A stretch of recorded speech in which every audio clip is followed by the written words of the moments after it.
distintas contradicciones, Luis Guillermo, que es, por ejemplo, el sector privado. Esto hay que hacer un debate bien interesante y profundo. El sector privado tiene casi el 100% del financiamiento agrícola, de la banca, de la cartera agrícola, que es inmensa, que son en este momento como 60.000 millones de bolívares. ¿Ok? Pero entonces a veces nosotros nos podemos preguntar, bueno, y entonces, si eso es así, que ese sector privado tiene esa masa monetaria tan fuerte. ¿De qué se quejan? Y no solamente eso, sino, bueno, y a veces, ¿por qué no hay harina precocida? Pues? Dímelo tú, pues tú mismo, ¿por qué no se consigue ese? Porque hay que hacer cola todavía para comprar harina. Explícame eso. Ajá. Dímelo de una vez. No, y café a veces, y azúcar, y leche a veces. Bueno, explícanos. Porque ahí... Vamos a aclarar el misterio. Porque ahí justamente es donde incide la guerra económica. Explícanos. Existe la guerra económica. ¿Por qué? Porque los actores que reciben esa inmensa masa monetaria son casi los mismos, en un 100%. Y cuando te digo casi los mismos, son aquellos mismos actores que en 2002, el 2001, junto con Fede Cámaras y junto con la CTV, dieron el golpe de Estado. Bueno, ok, está bien. Tú estás tratando de que yo te entienda con el juego de las palabras. Pero dime, ¿quiénes son esos actores? A lo mejor dirá todo el mundo, sí, la Polar. Pero yo quiero que tú me expliques cómo funciona. ¿Cómo hace la Polar para producir tanto y que no se vea en los supermercados? Ese es un tema muy interesante que tú acabas de tomar ahora. ¿Por qué?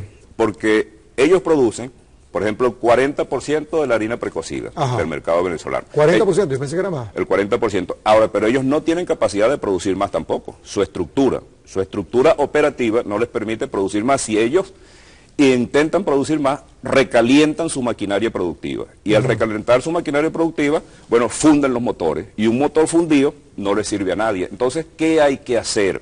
Bueno, tú tienes que incorporar nuevos actores empresariales al proceso productivo, al proceso de producción y al proceso de productividad. Es decir, tema, por ejemplo, de las licencias de importaciones. Bueno, no pueden seguir siendo para unos mismos grupos tradicionales. ¿Por qué? Porque no es suficiente la fuerza productiva que ellos tienen. ¿Por qué? Bueno, tú lo decías hace un momento de refilón. Porque todos los años en Venezuela nacen 1 millón de venezolanos. 1 millón de venezolanos que necesitan leche, azúcar, pupitre, agua, electricidad, luz, vehículo, movilización, todo eso. Ahora, si tú tienes un mismo sistema, una misma cadena de actores, bueno, ellos no tienen capacidad de producir más.